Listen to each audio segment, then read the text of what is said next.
We're starting a 3-foot high by 375 foot long AquaDam around a homeowner in Fargo, North Dakota.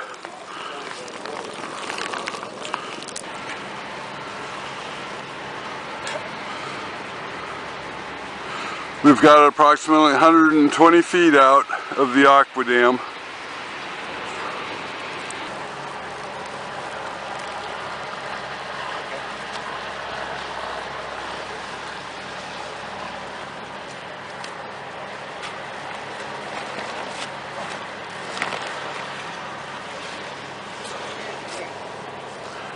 How to make a turn. Let me go ahead and tug on this a bit.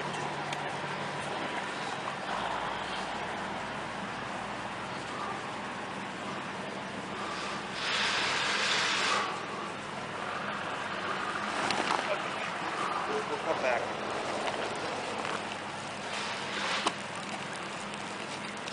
Get this one down about.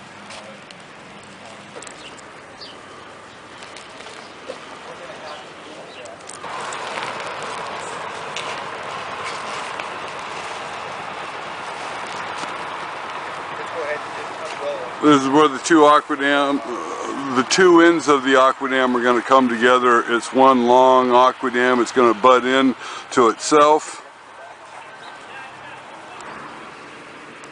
We've got the AquaDam all the way unrolled around the house. We've got the connection made. We've got the water going inside the AquaDam.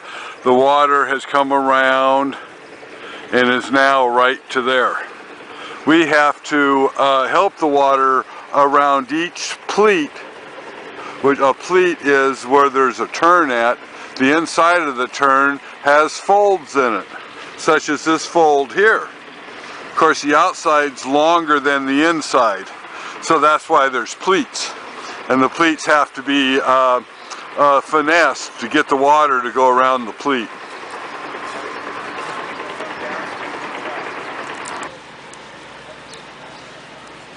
This is where we're filling the AquaDam from. This is where the two ends of the AquaDam meet. They come together inside of a collar right through here. And things are progressing good. We've only got one pump running and 2 garden hoses.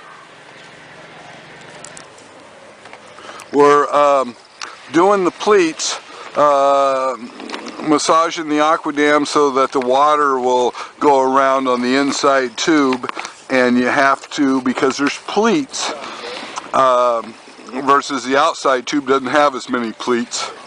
On the corners it makes pleats, and you have to massage the water around the pleats, and you can feel the water when you get it over a pleat, and that's how you have to do every one of them.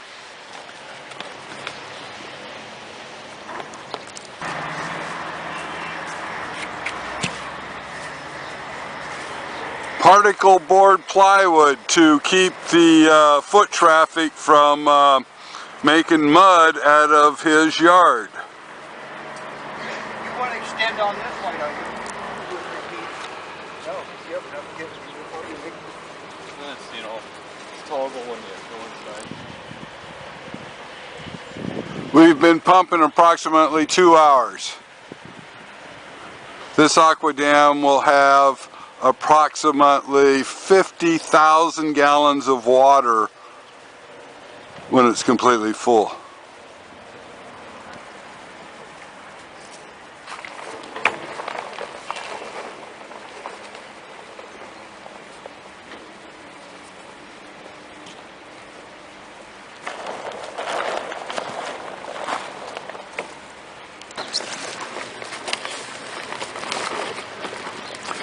You have to finesse the end again all the way around, and to get the water to travel up the bag where the pleats are. There it is. Now this section here is starting to fill up with water, and now we have to move up to this pleat.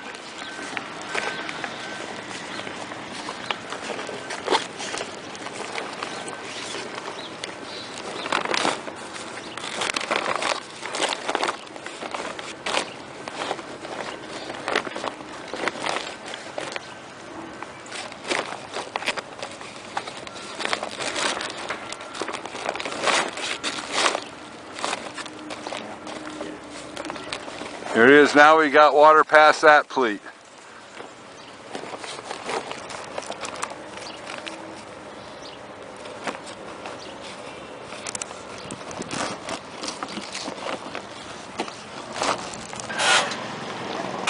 We got the AquaDam set up, and now we're leaving.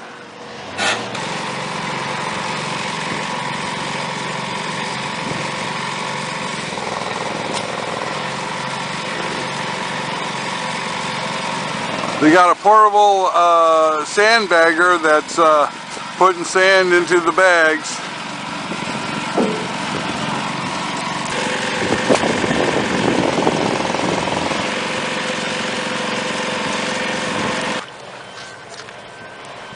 We've got a sawhorse here to elevate the ends.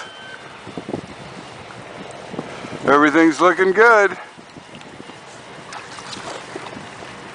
To elevate the ends of the fill tubes.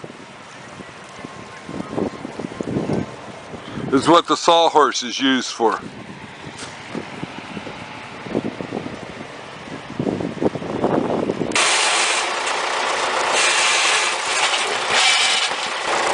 Where do we want to do this?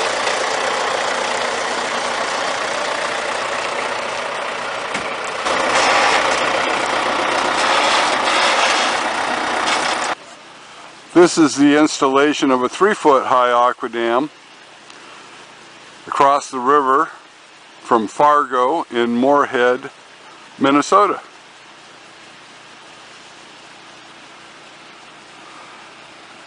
Beautiful house with a basement, and they're worried that the basement that's underground here level will flood. They've got windows right here underneath the deck.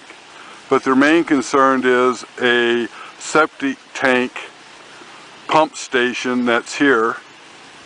That's what that pipe there is. And that's what we're protecting. Otherwise, the AquaDam would be up next to the house instead of around this pipe right here. That's where they wanted it to go. We've got lots of elevation drop coming down for a 3-foot high AquaDam. When this part here is 3 feet high, there'll still be plenty of AquaDam above the 3-foot mark.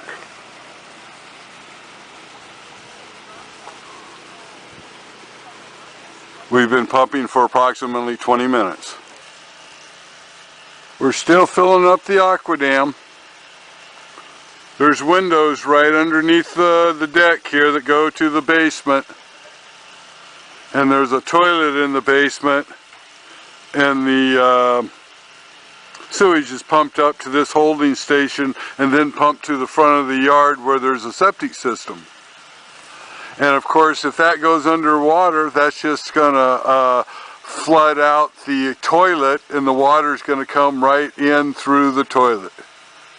So that's why the AquaDam is on the outside of this pipe here. A little closer view of this pipe here.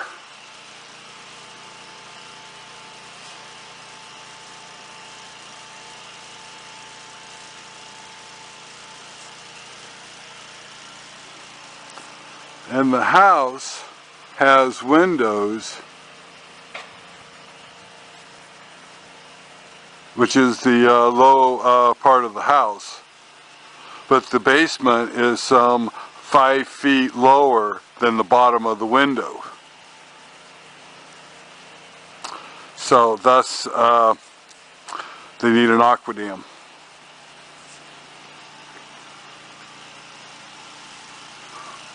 The river is way down there, 25 feet lower than the AquaDam is.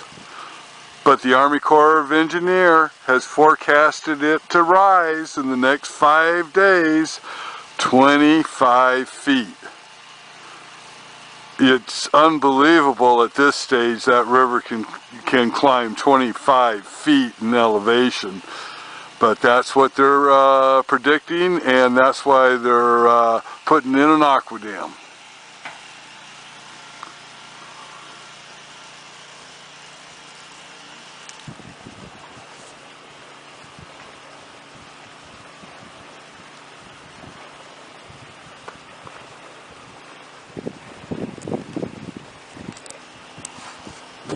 The AquaDam's full. It's 3 feet plus high.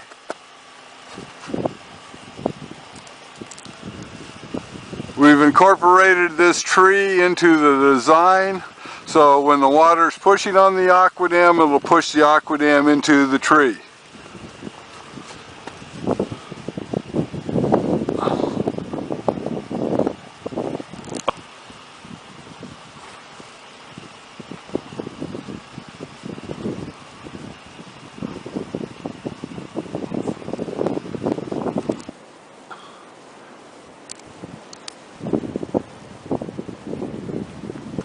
This is the next day after installation, where we've come back to check, see if there's any leaks in the AquaDam. There doesn't appear to be any.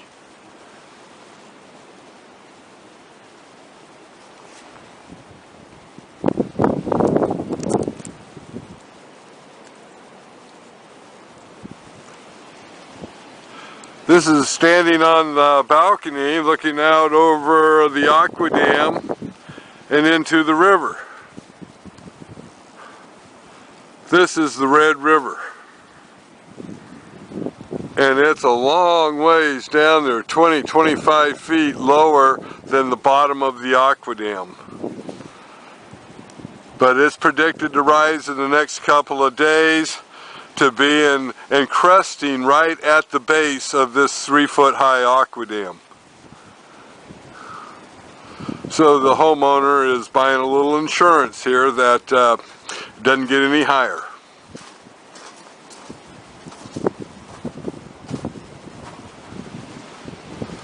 It makes a horseshoe on the outside of this, which is part of the septic system. On the outside of this tree, the AquaDam will have to be forced into the tree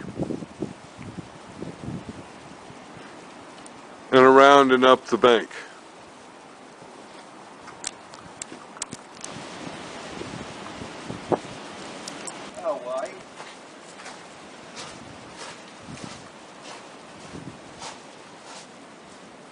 What a beautiful view from the deck.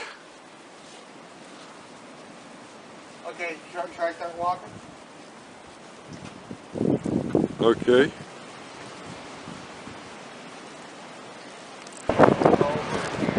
This is a 3-foot high baffled AquaDam. It's filled to about 39 inches.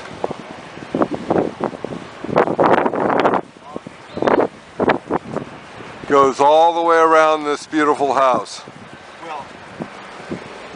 The connection is right here. Say these got off to the side. Then you can start a backside on these. 2 fill tubes.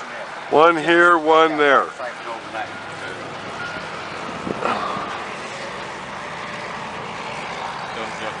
The sawhorse elevates the water level. Actually, we can get in Canada and they freeze up. And this never, even up The water level is right there. Zero. It freezes the shell, but never really. So that's how high the water level is inside this tube. 12-foot bag, never. And that's really pressurizing this whole AquaDam unit because the end is elevated so high using this $12 Home Depot sawhorse. This is a sawhorse, a plastic collapsible sawhorse. This is the connection. This is one end, this is the other end of the same AquaDam. It goes all the way around the house.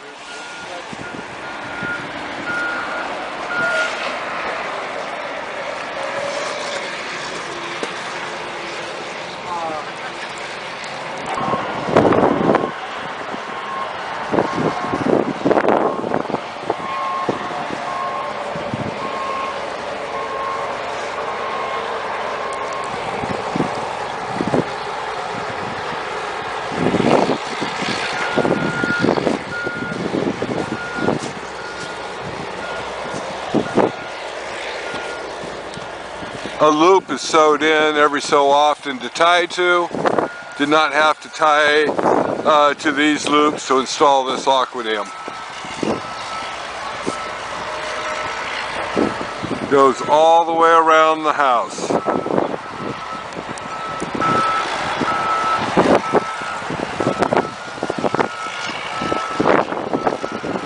Very windy today. I'm going to look back down where I just walked from. There's where we started from.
They have a basement for tornadoes that's underneath the ground. Almost all the houses here in the community have a basement for tornado protection. Makes the house very low and prone to flooding.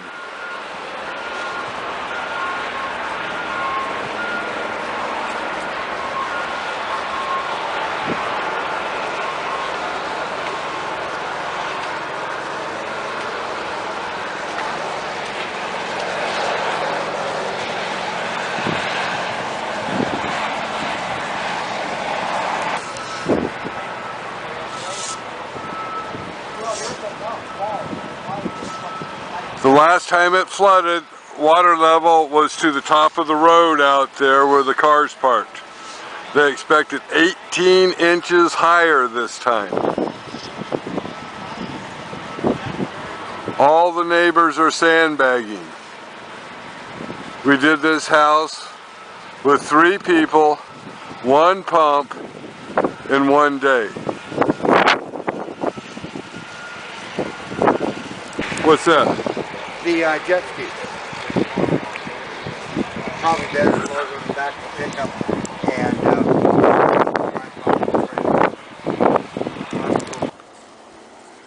This is a 30-inch high AquaDam going around this tack barn.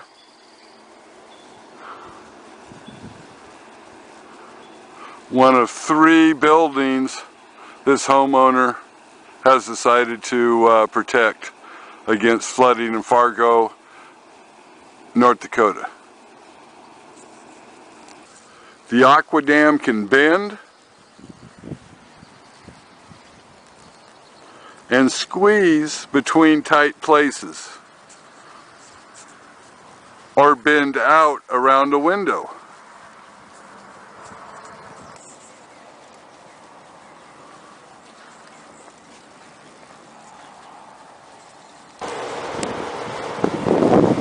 This side of the building is 104 feet by 40 feet is the dimensions of the building. The AquaDam can squeeze through tight locations, such as going through right here.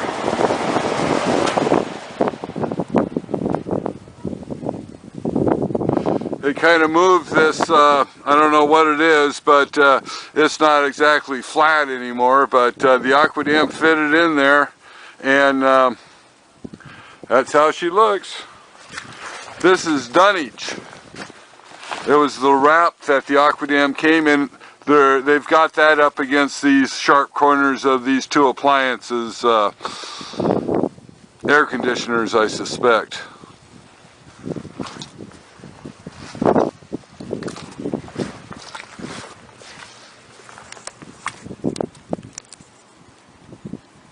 "30-inch high AquaDam."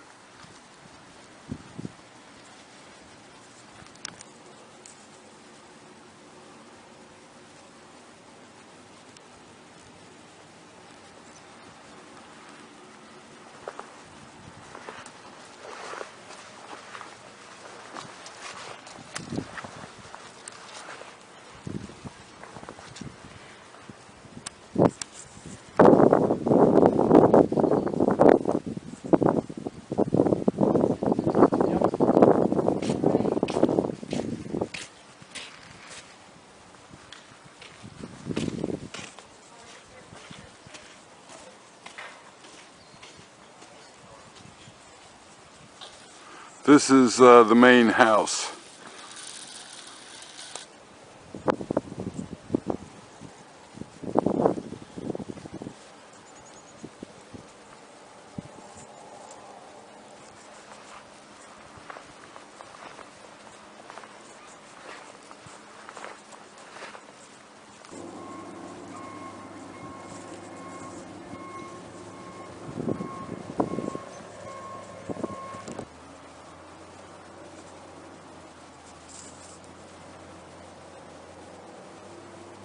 This is around the back side of the house that's facing the river.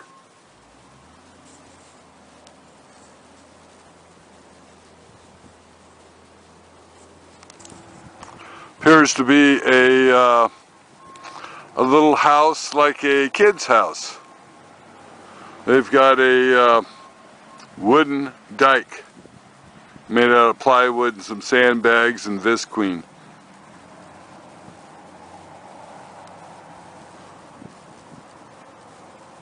Horse barn. Main house. Let's go. We're going to be right here for a long time.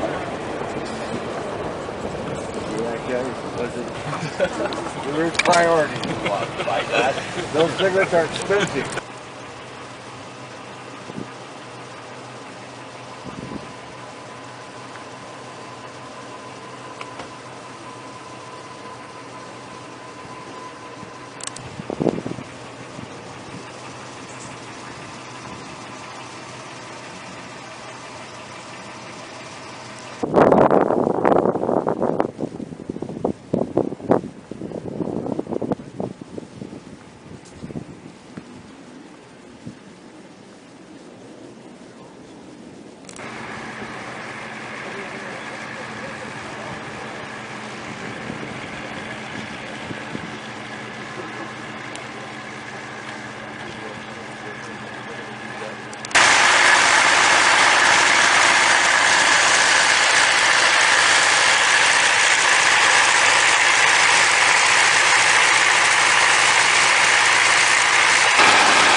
A lot of sandbags around this church.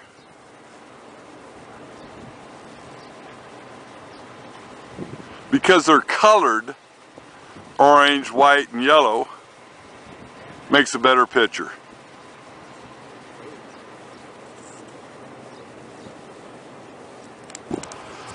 The city put up these mounds of dirt all around their city. Of course, they all have to be removed, as the sandbags have to be removed. But the community turned out in force to do sandbagging. What a good job they did. This is the Red River. 4 days ago, this was ice from bank to bank. And deer were walking across the top of it to get from one side to the other. And now it's at historic flood conditions for the city of Fargo, North Dakota, and Moorhead, Minnesota.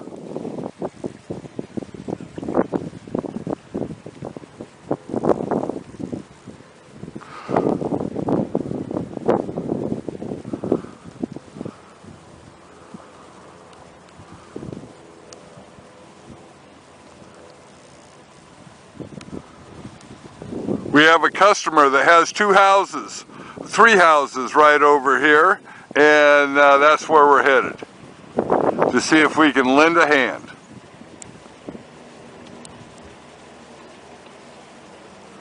This is looking downstream, looking north to Canada. This river empties into Lake Winnipeg in Canada.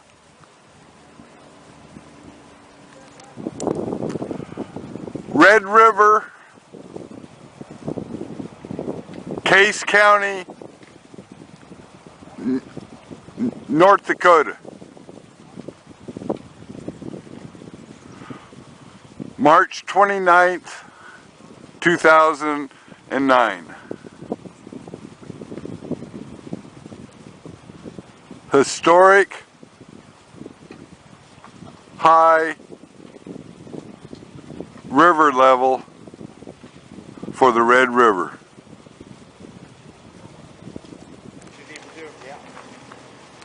The river level was exactly 8 inches higher. You can see the rings of ice here on the trees. So it's already crested here. We're about 5 miles south of Fargo, North Dakota. And they're predicting a crest there in Fargo tonight. It's already crested here, at least by this amount, as you can see on the trees. And that's what all this shiny stuff is ice formed when the river was higher. It was 2 degrees last night, and well, there you go. That was the crest for these this river at this point, and you can tell because of the ice rings still left on the trees.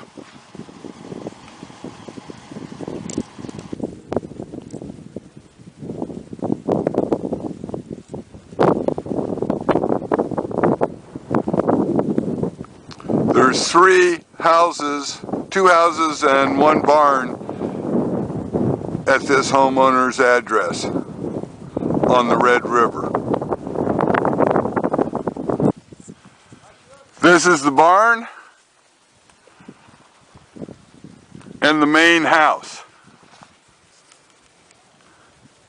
Both have survived the great 2009 Red River flood.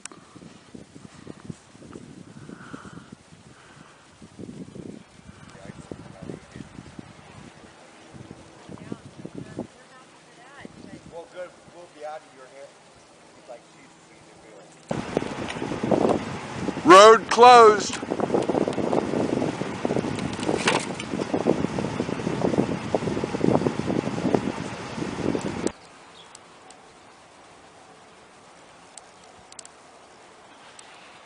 Here I am in Fargo, North Dakota. Flood protection for all these houses you see behind the dams. You can see here in the snow all the dark spots. That's where the water was. It made it all the way up to the dams.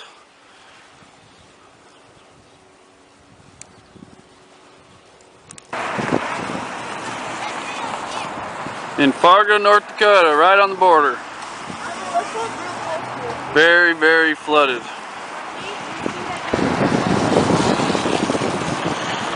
Fargo, North Dakota, right on the border. This is the Red River.